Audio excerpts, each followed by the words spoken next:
Dans cette rencontre d'il y a un mois que j'évoquais tout à l'heure, nous avons parlé de cette salle puisque c'était anciennement une salle de cinéma d'art et d'essai. Et que vous m'avez dit que vous l'avez beaucoup fréquentée, que vous avez vu beaucoup de grands classiques. Et moi aussi. Et finalement, peut-être que nous étions, il me plaît à imaginer que peut-être nous étions dans l'obscurité, tel jour, à telle séance, en train de regarder le même film. Et du reste, dans vos livres, vous faites part de votre admiration pour de grands cinéastes comme Renoir, Bergman, Tarkovsky ou Robert Bresson, sur qui j'ai envie de m'arrêter un instant. Robert Bresson, à propos duquel Marguerite Duras écrivait en 1991 « Celui qui me fait encore aller au cinéma, c'est Bresson. Si je manquais un Bresson, il me semble que je perdrais une information sur la création en général, de quelque ordre qu'elle soit. » Alors, je suis assez d'accord avec Marguerite Duras et j'aimerais qu'à partir des réflexions sur le cinéma et sur l'art en général, que Bresson a réuni dans un petit livre que je vous recommande si vous vous intéressez à l'art cinématographique, Notes sur le cinématographe. Voir si on peut éventuellement passer du cinéma à la poésie ou à un autre art. Alors, la première citation, c'est celle-ci. Il est question de l'éclairage. Chose rendue plus visible, non par plus de lumière, mais par l'angle neuf sous lequel je les regarde. Alors, dans le poème, il n'y a pas d'éclairage à proprement parler, mais cet angle neuf à partir duquel on regarde les choses, c'est important dans un poème aussi. Oh, j'imagine. Le poète, c'est celui qui a une vision à lui, exactement comme Bresson avait une vision à lui. Alors c'est plus évident parce qu'il fabriquait des images, des séquences. Donc le mot vision, là on le comprend de manière directe. Mais tout de même, le poète n'existe qu'au moment où il a un certain rapport à l'histoire, une certaine vision du monde. Donc dans ce sens-là, oui. Alors la question de l'éclairage, oui. L'éclairage, je disais tout à l'heure, c'est quand même ce rapport à la vie. Parce qu'on parle de la Shoah, c'est très, très dignement. C'est des choses qui me dépassent complètement. Enfin, comme tout le monde. Je réentends ça comme ça. Ça a passé par moi, ça m'a traversé à un certain moment. Mais l'éclairage, j'irai le chercher chez quelqu'un comme Mandelstam, ce qui m'a paru tellement extraordinaire et qui m'a redonné confiance, en fait, avant d'écrire des poèmes vers les 30 ans.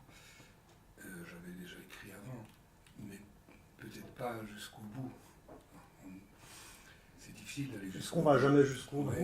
C'est la grande question. C'est la plainte d'Apollinaire, qui ne sait pas aller jusqu'au bout, dit-il dans un poème. Bon, eh bien là, c'était clair que Mandelstam nous apportait, malgré les conditions invraisemblables de sa vie, donc, condamné à ne plus fréquenter ses amis et son travail, interdit des 12 plus grandes villes du RSS, relégué en fait à Voronezh, etc., etc. Malgré ça, une espèce de regard intact, un éclairage alors admirable sur la vie la plus quotidienne.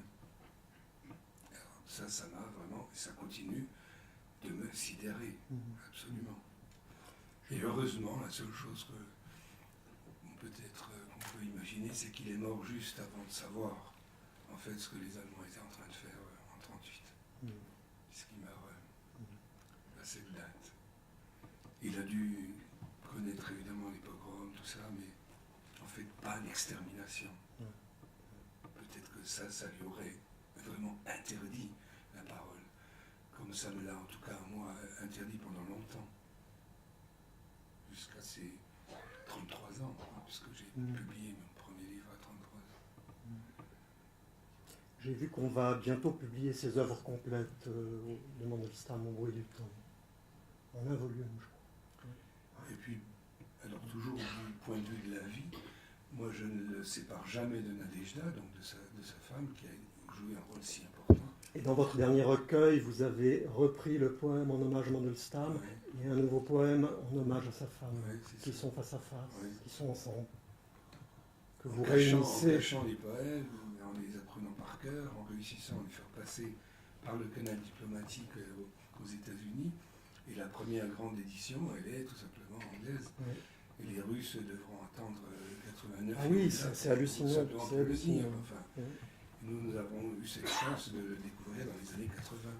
Pour moi, en tout cas, dans une revue des études, la revue des Jésuites. Et puis ensuite, très vite, Philippe Jacotet a voulu commencer de le traduire. Et Encore à lui. travers la RBL, à travers Florian. Enfin, un très très beau numéro de la RBL sur Mandelstam. Très tôt, et ça c'est l'honneur de ce qui se fait ici, dans ce pays de Suisse romande. Pour moi, ce geste-là, et le comité de cette RBL-là mérite, en tout cas, qu'on s'incline, parce que ça c'était une chose admirable. La même chose avec Paul Celan. Le numéro sur Celan, c'est extraordinaire de le faire à ce moment-là. Et les Français sont très distraits, malheureusement, par rapport à leur poète et à la poésie. Ça ne compte pas beaucoup.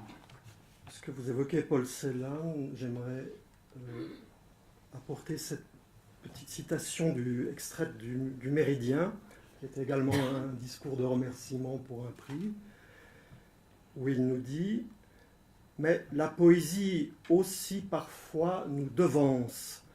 La poésie, elle aussi, brûle nos étapes. »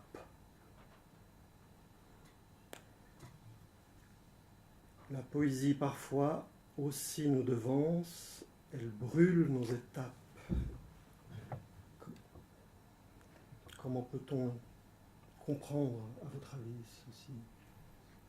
Je dirais que c'est la dignité de l'imagination qui est la reine des facultés pour Baudelaire.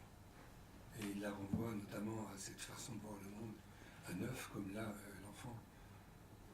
L'enfant qui voit tout en nouveauté, dit-il. Sublime hommage. Alors cette avance, oui, pour moi, je la dessinerai à partir de l'importance de l'imagination, de l'imaginaire.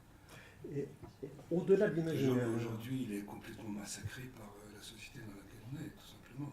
Ça ne veut pas dire qu'il n'existe pas.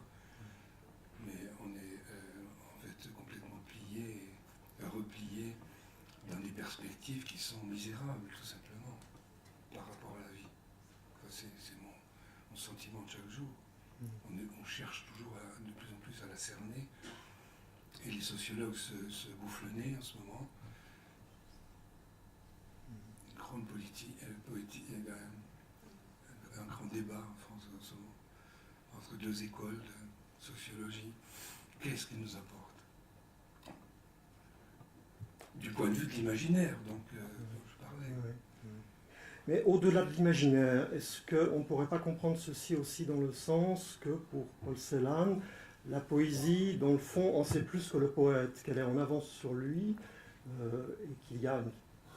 Ça vous est jamais arrivé, moi ça m'est arrivé en tout cas dans ma poésie, d'avoir une espèce de prescience, même d'un malheur qui allait arriver à quelqu'un de proche, d'écrire, ou même le soir même où cette personne, mon père en l'occurrence, avait eu un infarctus, j'avais écrit quelque chose qui avait un rapport à ça.